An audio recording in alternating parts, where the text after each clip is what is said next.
In this video, we're going to take a detailed look at my recreation or clone of the Colt SCAR-L Type B prototype that was submitted to Special Operations Command for their 2004 SCAR trials. In 2004, the Special Operations Command held a competition to provide their forces with standardized 5.56 millimeter weapon systems and 7.62 by 51 millimeter weapon systems. The 5.56 designs fell under what they called SCAR-L, or Special Operations Combat Assault Rifle Light program. And then the 7.62 by 51 designs fell under the SCAR-H, or Special Operations Combat Assault Rifle Heavy designs. Colt submitted 3 designs under the SCAR-L program, and those were known as the Type A, Type B, and Type C designs.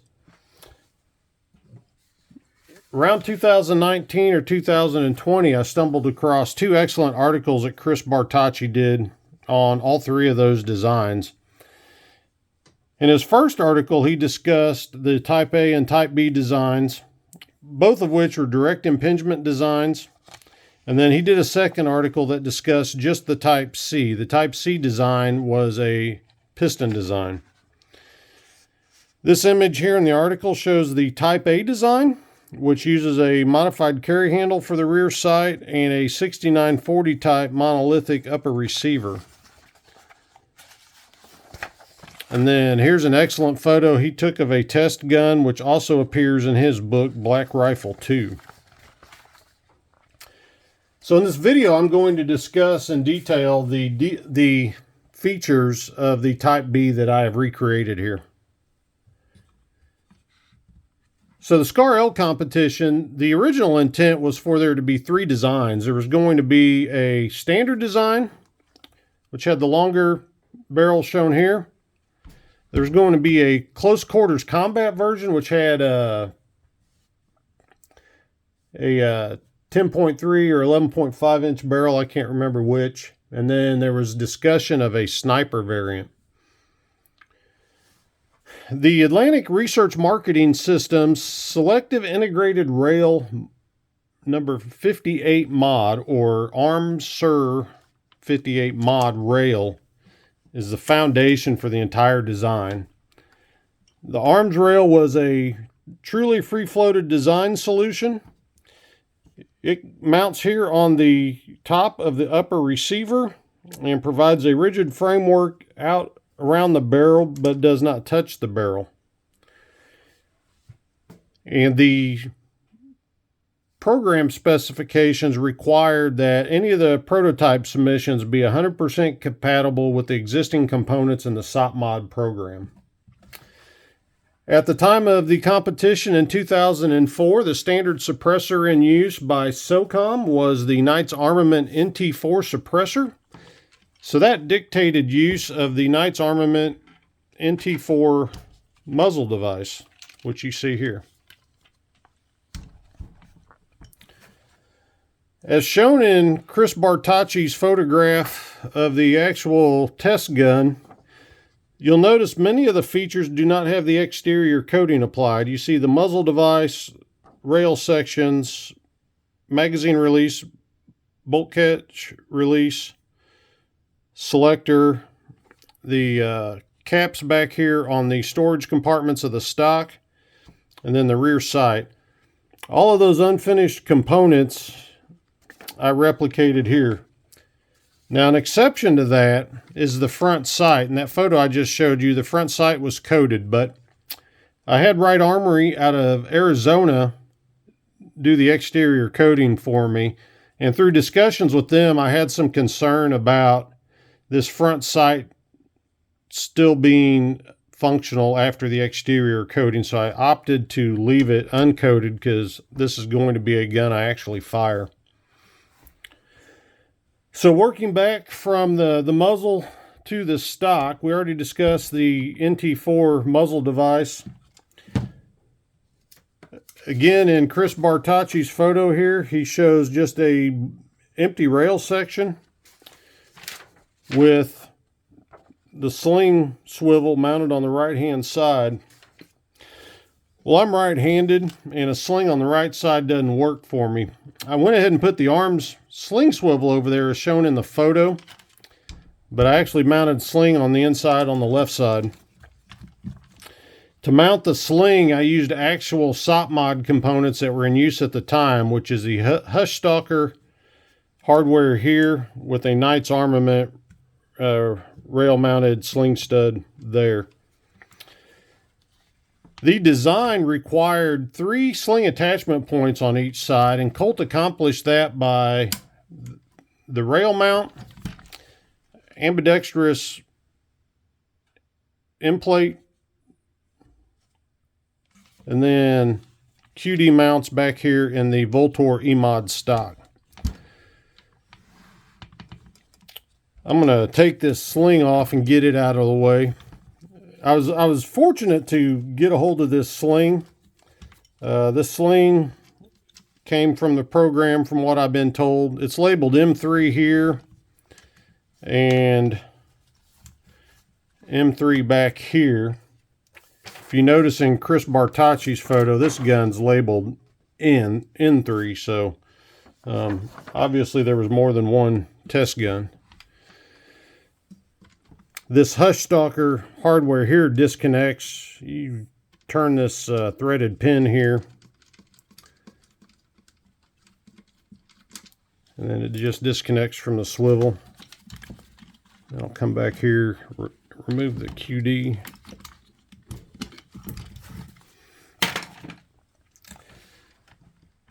So Colt submitted several forward grips for the program. The Arms 23 foregrip shown here gets a lot of attention because it's uncommon to see them. And then it's also shown here on the cover of the operator's manual for the SCAR-L Type B. And so I opted to get one of those, have it coated to match the gun, and mounted it. But in addition to the Arms 23 quick release hand grip, Colt also submitted the grip pod, and it's popular for its push button 2-foot bipod feature. And then also submitted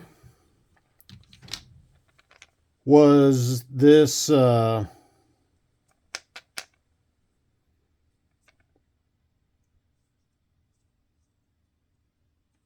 Down foregrip. Sorry, I struggled to remember the name there for a minute. SOCOM wanted a couple features in the foregrip design if possible. They wanted to have battery storage, which Tango Down accomplished here. And then they also wanted to have the ability to mount actuation switches. Tango Down's design accomplishes that by having this removable plate. I've got a Surefire M95 SU06 here, which was in use at the time as the VBL2 or Visible Bright Light 2. And as you can see here, its actuation switch would have mounted in that groove, and the cord fits into that channel right there. So the Tango Down design met that SOCOM requirement. Fits in there very snug too.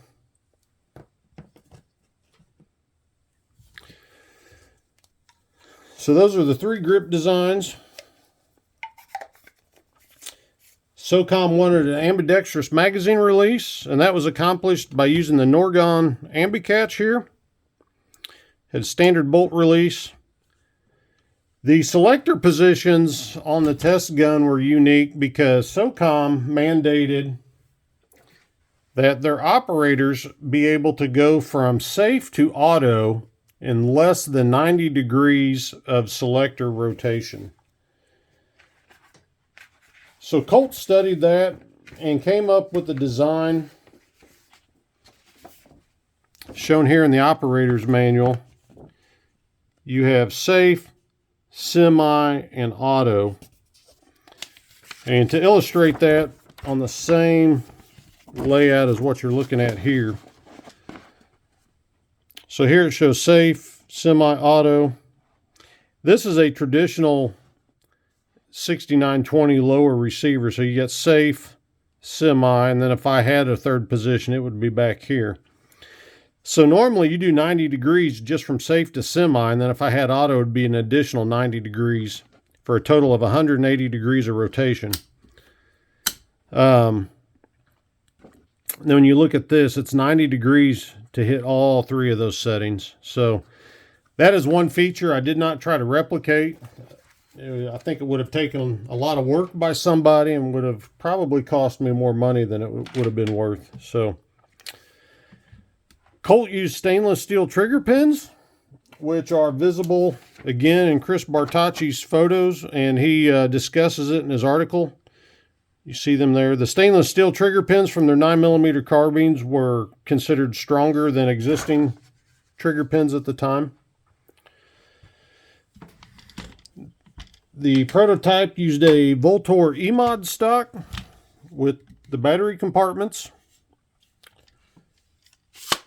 I did not have the receiver extension coated because it would have changed the tolerances, and I was afraid that the stock would not extend and collapse effectively.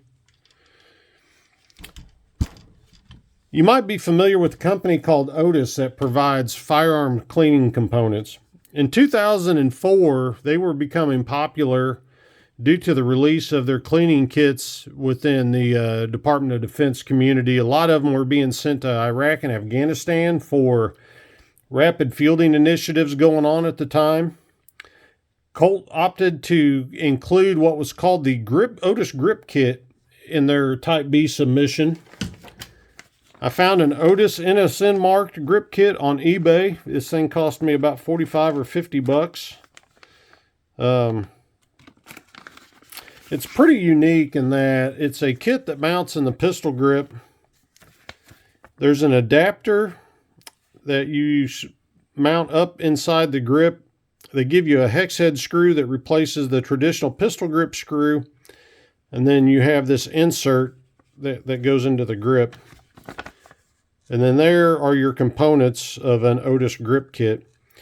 And this grip insert can hold the cleaning kit components, or it can hold some batteries, some spare parts, whatever you want to put in it. And so when you slide the insert up into the grip, there's holes at the top that interlock on these prongs here for that insert that you mount. And so you see here, I've got the grip kit module in place. There's a little shelf right here that your finger just hooks on. And then to pull that module out, you just grab it, you pull on it, and it comes out. There's my insert with the components in it. And then to reinstall it, you just orient it to where this little ledge here is toward the back. And then you slide it back up into the grip and you'll hear it click into place. So we'll flip over here to the right side.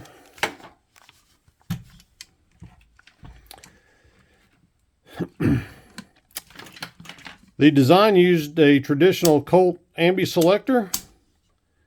The Ford Assist was not coated.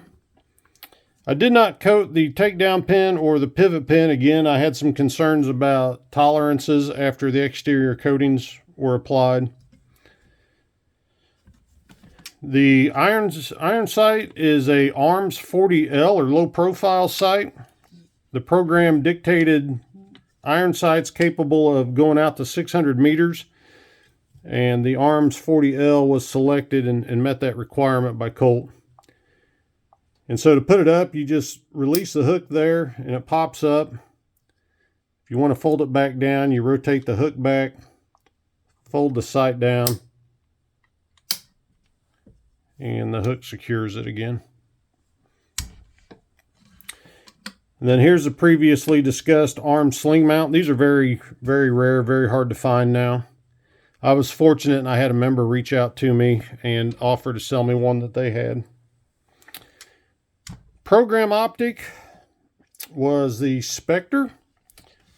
I didn't know anything about the Spectre until a couple of days prior to considering this project done. I received this Elcan Spectre in the mail, and then I decided to start researching them. The Spectre, design on it began in 2003, and SOCOM formally adopted it in 2006 as the SU-230. But what I learned in my research is that for this to be truly time period correct, I need to find one of these first generation Elcans. You see here it's got a protrusion on the battery cap, and it's got a battery cap tether there. The Elcan I've got here, I think it's an early Gen 2, but you notice here it's got the flat battery cap and it has no tether. There's the point where the tether would have been attached to. Anyway, I got a great deal on this Spectre. I'm glad to have it as a placeholder. This is the operator's manual for the Gen 1, so I'll start looking for that. Maybe in 2024 I'll find the right optic for that. One last thing I wanted to discuss is, at the time, Colt used a internal coating called UCT or Ultra Chemtech, and you can, it's a coating they used on a lot of the internal moving parts, and it's discussed in Chris Bartacci's article. Through some research, I identified that Ultra Chemtech eventually became commercially labeled as Fail Zero, and so I tracked down the Fail Zero brand mil-spec trigger group, and you'll see here it's got that silver finish. That was also used on the bolt carrier group, and we all affectionately know it as nickel boron. So I use the mil-spec Fail Zero trigger group or fire control group, and then the Fail Zero mil-spec bolt carrier group to replicate that use of the Ultra Chemtech, later commercialized as Fail Zero product.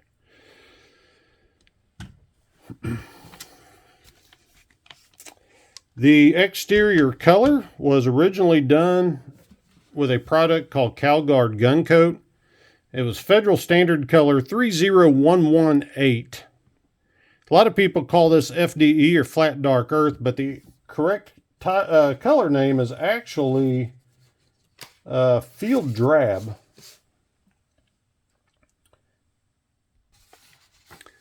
I could not find anybody that was readily available and willing to work with CalGuard products. I did discover that Cerakote has a Federal Standard Color number 30118, also Field Drab. So I used the Cerakote product, and I contracted with Wright Armory down in Arizona to do the application on the parts. And in my personal collection here, I have a Colt factory anodized IAR upper receiver that's in the same color. And if you look here, they are an exact match.